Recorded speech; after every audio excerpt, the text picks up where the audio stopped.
The goal of the following ex vivo drug response technique is to implement in the preclinical and clinical development of drugs in an effort to inform on response, or IC50, off-target effects and allow for molecular analysis of resistance and feedback mechanisms. This is achieved by first expeditiously procuring a viable tumor specimen that is transported immediately to the laboratory for sectioning.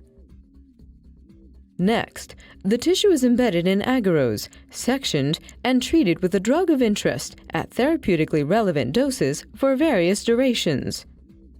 Finally, the sections are removed from the wells, leaving behind any non-responsive tumor outgrowth, and the tissue is formalin fixed and paraffin embedded before one H&E slide of each treated section is prepared.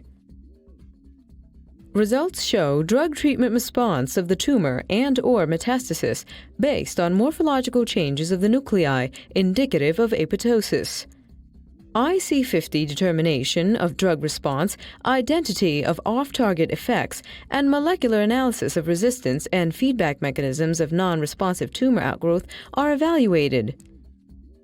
The main advantage of this technique over existing methods, like the evaluation of drug response in established cancer cell lines or cellular isolates from primary patient tumors, is that this method allows for the evaluation of drug response in the context of the neighboring microenvironment. It can also help answer key questions in drug development, such as tumor selectivity and off-target effects.